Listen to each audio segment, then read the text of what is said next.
Hello friends, आपका स्वागत है सिविलियन क्लासेस में। तो प्यारे बच्चों, आज हम देखेंगे मैकेनिक्स ऑफ स्ट्रक्चर के बारे में ना। तो प्यारे बच्चों, पिछले क्लास में हम कुछ न्यूमेरिकल्स देखे थे, तो आज हम कुछ और थ्योरी देखते हैं।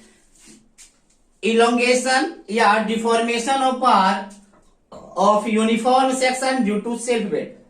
सबसे पहले इसके हेडिंग के बारे में समझिए। दो तीन वर्ड आया है sir.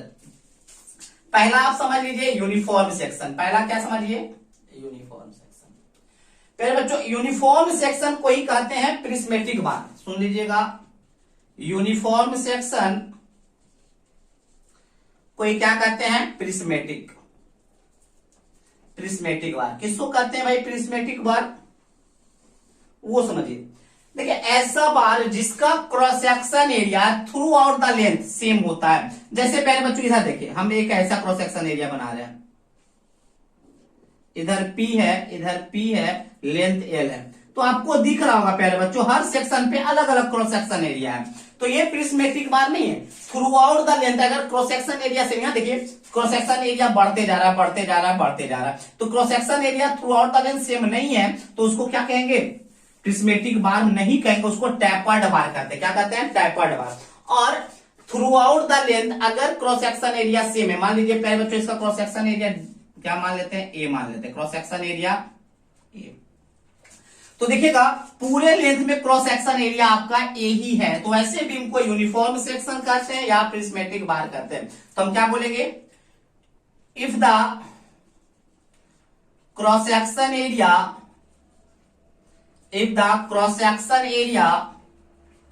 Is uniform throughout the length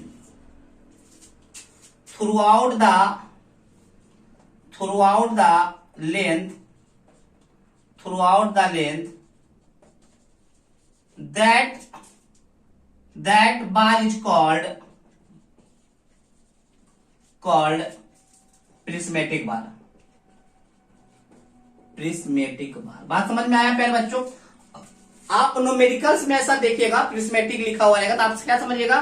prismatic बार या प्रिस्मेटिक मटेरियल कहने का मतलब क्या है कि cross section area through out the length same है। ठीक है ना? अगर क्रॉस सेक्शन एरिया सेम नहीं होगा ना, तो वो कहलाएगा टैपर्ड बार। क्या कहलाएगा? टैपर्ड बार।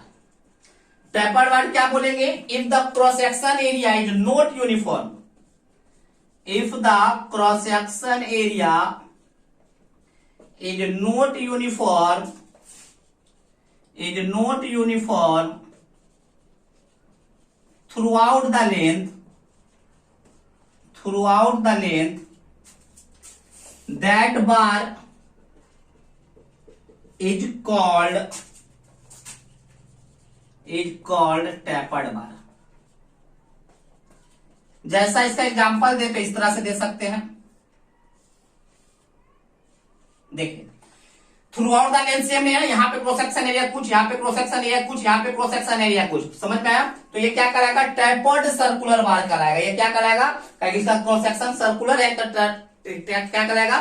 टैपर्ड सर्कुलर बार। और प्रिस्मेटिक किसको कहेंगे? ऐसा क्रॉस सेक्शन एरिया जिसका through out the length same होता है, वैसे क्रॉस सेक्शन एरिया क्या कहते हैं? प्रिस्मेटिक बार या यूनिफॉर्म सेक्शन। तो पहला बात समझ में आ गया होगा। यूनिफॉर्म सेक्शन कहने का मतलब है cross section area through out the length क्या होने वाला है? सेम होने वाला है। ठीक है ना? चलिए, बहुत अच्छा। अब देखिए क्या बोल रहा है कि कोई यूनिफॉर्म सेक्शन है और अपने वेट के कारण, मान लीजिए इसका सेल्फ वेट W है। अरे भाई, कि कोई भी मटेरियल होगा उसका कुछ ना कुछ तो अपना वेट होगा ना, तो उस मटेरियल का अपना सेल्फ वेट मान लेते हैं W है, और इस मटेरियल को मान लीजिए छत से लटका दिया गया। मान लीजिए प्यारे बच्चों, ये आपका छत है और इस छत से इस मटेरियल को लटका दिया गया, इस तरह से लटका दिया गया, तो इसका अपना कुछ ना कुछ वेट होगा। तो अपने वेट के कारण कुछ ना कुछ इसका लेंथ क्या होगा? चेंज होगा। मान लीजिए प्यारे बच्चों, अपने वेट के कारण मान लीजिए कुछ ना कुछ क्या हो जाएगा? मटेरियल का लेंथ चेंज होगा।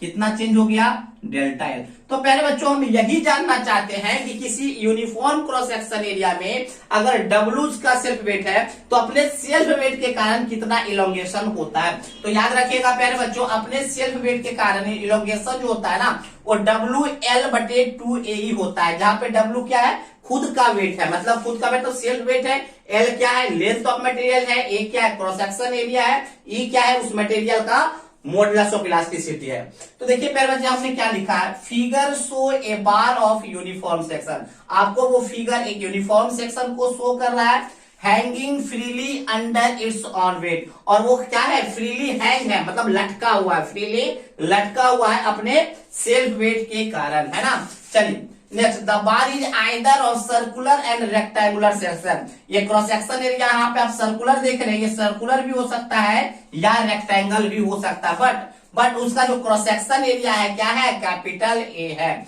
Then total elongation of bar due to its self weight is कितना हो जाएगा, सेल्फ वेट डब्ल्यू इज कितना हो जाएगा, WL/2AE कितना हो जाएगा, WL/2AE। बात समझ में आ गया प्यारे बच्चों। तो अब देखिए प्यारे बच्चों, अगर आप ध्यान दीजिएगा तो पहले वाले क्या निकालते थे, डेल्टा एल बराबर PL/A, ये फॉर्मूला रहता था ना। ये फॉर्मूला कब काम करता था, जब एक्सियल लोड P लगता था, जब एक्सियल लोड क्या लगता था, P लगता था। तो आप यहां पर देखिए प्यारे बच्चों, एक्सियल लोड मान लीजिए W है, मान लेते एक्सियल लोड कितना है, W है, तो यहाँ पे कितना हो जाता है, WL/A।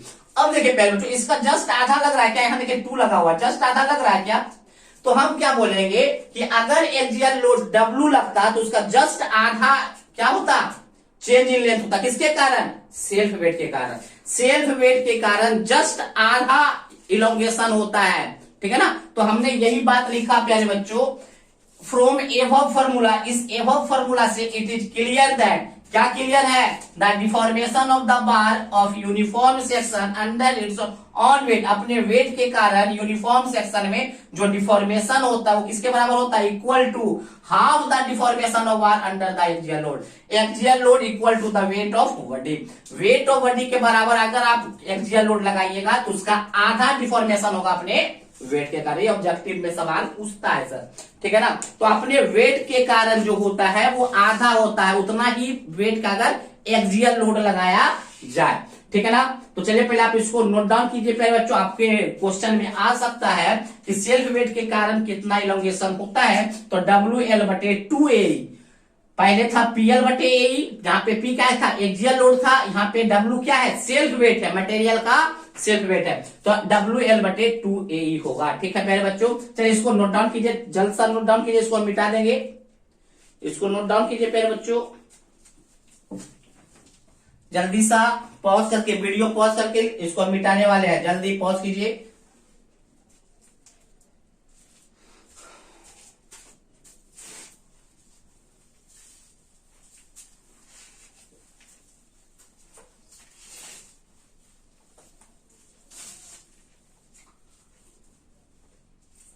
चलिए मेरे बच्चों एक चीज और देखते हैं, सॉइल मैकेनिक्स में आप लोग पढ़े होंगे या फ्लूइड मैकेनिक्स में भी पढ़े होंगे, यूनिट वेट या वेट डेंसिटी। यूनिट वेट हम बोलते होंगे सॉइल मैकेनिक्स में, और फ्लूइड मैकेनिक्स में आता होगा वेट डेंसिटी। क्या होता था प्यारे बच्चों, मान लीजिए इसको हम गामा से डिनोट करें, किससे डिनोट करें, गामा से डिनोट करें। क्या होता था, वेट बाई वॉल्यूम, क्या होता था,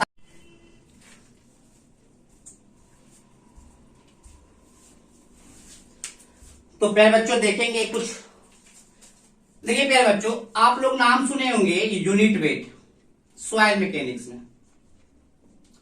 फ्लूइड मैकेनिक्स में नाम सुने होंगे वेट डेंसिटी। गामा से डिनोट करते हैं, होता क्या है, weight by volume, weight by volume, weight W/V। तो प्यारे बच्चों वेट बराबर क्या हो जाएगा, गामा इंटू वी। अगर हम इस W वेट का, वेट यहां W क्या है, वेट ही तो है, W बराबर क्या है, टोटल वेट ऑफ मटेरियल या total self weight of material, कुछ भी बोल सकते हैं, total self weight of material. W का वैल्यू यहां पे आप पुट कीजिए प्यारे बच्चों, तो डेल्टा L बराबर हो जाएगा आपका गामा V इंटू L/2AE। फिर जो हम कर सकते हैं ना, अपने मन से एल से ऊपर मल्टीप्लाई किए तो एल से डिवाइड भी कर देते हैं, तो ऊपर क्या बचा, गामा वी एल स्क्वायर बटे 2, एरिया इंटू लेंथ क्या हो जाएगा, वॉल्यूम इंटू ई, वॉल्यूम से वॉल्यूम कैंसिल आउट हो गया प्यारे बच्चों, तो चेंज इन लेंथ बराबर हो गया गामा एल स्क्वायर बटे 2e, जहां पे प्यारे बच्चों गामा क्या है, गामा है आपका वेट डेंसिटी या यूनिट वेट ऑफ मटेरियल।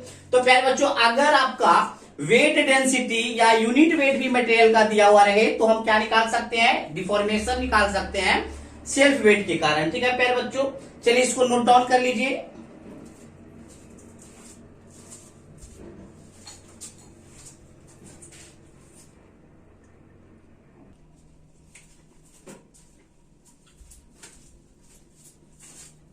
चलिए मेरे बच्चों हम लोग देखेंगे elongation of bar of uniformly tapering section due to self weight. पहले बच्चों टैपरिंग सेक्शन किसको बोले थे, ऐसा सेक्शन जिसका cross section area through out the length same नहीं रहता है। थ्रू आउट द लेंथ अगर सेम होता है तो उसको प्रिस्मेटिक कहते हैं, अगर सेम नहीं है तो क्रॉस टैपर कहते हैं। तो यहाँ पे आप देख रहे पहले बच्चों, यहाँ पे क्रॉस सेक्शन एरिया कम कम ज्यादा बढ़ते जा रहा है, बढ़ते जा रहा है, बढ़ते जा रहा है। तो ये आपका क्या हो गया, एक समान नहीं है ना, तो एक समान नहीं, जिसको कहेंगे टैपर्ड सेक्शन है। ठीक है ना, तो इसका अपने सेल्फ वेट, मान लीजिए इसका अपना सेल्फ वेट है डब्ल्यू, तो अपने वेट के कारण कितना टोटल इलोंगेशन होता है। तो याद रखिएगा डायरेक्ट फॉर्मूला कि डेल्टा एल बराबर होता है डब्ल्यू एल बटे 6 AE। और अगर हम वेट के फॉर्म में नहीं, वेट डेंसिटी के फॉर्म में लिखे तो क्या हो जाएगा, डेल्टा एल बराबर गामा एल स्क्वायर बटे 6E, क्या हो जाएगा 6E। ठीक है प्यारे बच्चों, तो ये आपका था elongation of uniformly tapering section due to self weight. याद रखिएगा, अगर मान लीजिए कोई ट्रायंगुलर सेक्शन ही बोल देगा तो आपका हो जाएगा 6A। तो प्यारे बच्चों बात यहाँ पे सिर्फ ये उठता है, यहाँ पर जो ए लेंगे कौन सा एरिया लेंगे, कौन सा क्रॉस सेक्शन एरिया लेंगे। तो प्यारे बच्चों क्रॉस सेक्शन एरिया जो लेंगे सपोर्ट के पास, मान लीजिए प्यारे बच्चों सपोर्ट के पास जो क्रॉस सेक्शन होगा ना वही लेंगे। यहाँ पे ए क्या है, area of cross section of the bar at its support, support के पास जो क्रॉस सेक्शन एरिया है वही क्रॉस सेक्शन एरिया हम लेंगे। ठीक है प्यारे बच्चों, चलिए इसको नोट डाउन कीजिए, इसको नोट डाउन कर लीजिए प्यारे बच्चों। चलिए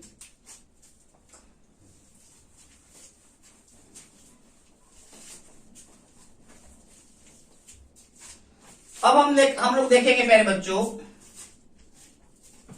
elongation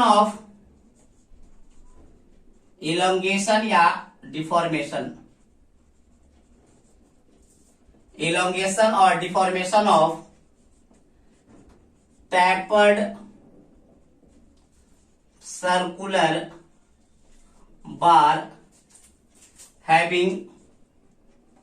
having dia is D1 and D2 at the end and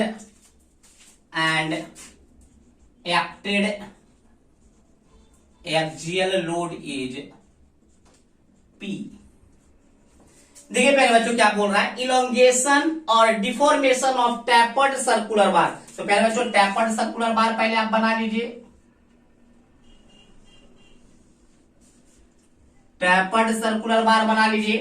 bar having dia D1, यहाँ पे डाया D1 है और यहाँ पे डाया D2 है, मतलब एक एंड पे D1 और दूसरे एंड पे D2 and acted axial load P, और P प्यारे बच्चों P फोर्स लग रहा है। तो बताइए कितना इलोंगेशन होगा। अगर कोई टैपर्ड सर्कुलर बार है जिसका एक तरफ डायमीटर D1 दूसरे तरफ D2, तो और उस पे कितना एक्सियल लोड लग रहा है, P लोड लग रहा है, तो बताइए कितना इलोंगेशन होगा। तो प्यारे बच्चों इसका फॉर्मूला भी याद रखिएगा, PL बटे pi by 4 D1 D2 into E, मतलब डेल्टा L बराबर हो जाएगा 4PL पाई D1 D2E। पहले जो आप सोच के देखिए फॉर्मूला क्या होता था, PL बटे ए, तो PL ए मतलब क्रॉस सेक्शन एरिया इंटू ए क्या होता है सर्कुलर बार का, pi by 4 into D square, pi by 4 into D square. D square नहीं लेके दोनों डायमीटर ले लेते हैं D1 इंटू D2। याद रखिएगा प्यारे बच्चों, equilibrium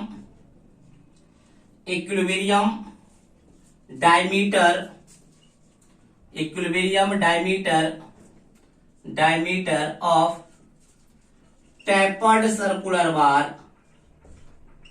circular bar is equal to कितना होता है √d1 d2, याद रखिएगा। अरे √d1 d2 का होल स्क्वायर कीजिएगा तो d1 d2 ही आपको आ जाएगा। ठीक है प्यारे बच्चों, तो अगर कोई टैपर्ड सर्कुलर बार है जिसका एक तरफ डाया d1 दूसरे तरफ डाया d2 है और एक्सियल लोड p लग रहा है, तो p फोर्स के कारण जो इलोंगेशन होगा वो आपका होगा pl π/4 d1 d2 इंटू यहाँ पे L क्या है, लेंथ ऑफ टैपर्ड सर्कुलर बार। बात समझ में आया। E क्या है, मटेरियल का मॉडुलस ऑफ इलास्टिसिटी। ठीक है प्यारे बच्चों, चलिए इसको नोट डाउन कीजिए, चलिए जल्दी से नोट डाउन कीजिए।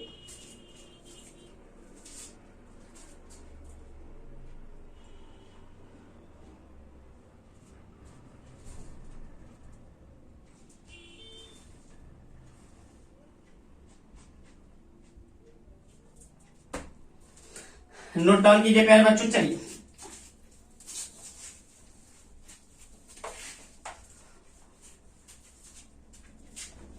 अब देखिए elongation deformation of tapered rectangular bar. कैसा बार, रेक्टेंगुलर बार।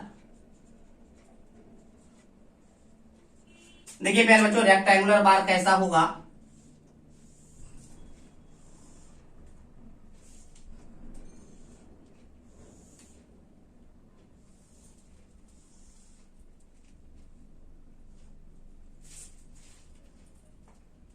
ये देखिए प्यारे बच्चों, मान लीजिए इधर विड्थ जो है,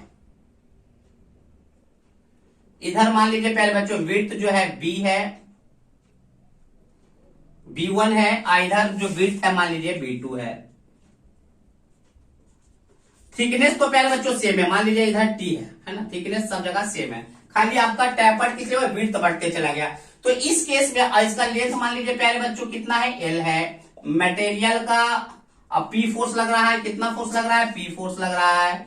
तो प्यारे बच्चों इस केस में जो डेल्टा L होगा वो आपका होगा PL/B2 minus B1 into T into E log B2/B1, log B2/B1। याद रखिएगा प्यारे बच्चों ये फॉर्मूला याद रखिएगा। अगर कोई आपका टैपर्ड रेक्टेंगुलर बार है जिसका विड्थ एक साइड B1 है दूसरे साइड B2 है और टोटल थिकनेस T है, तो total elongation due to axial load P जो होगा PL/B2 minus B1 into T into E log B2/B1 होता है। ठीक है प्यारे बच्चों, जितने भी फॉर्मूले हो सकते थे चेंज इन लेंथ निकालने के, इलोंगेशन निकालने के, डिफॉर्मेशन निकालने के, वो हमने आपको बताया।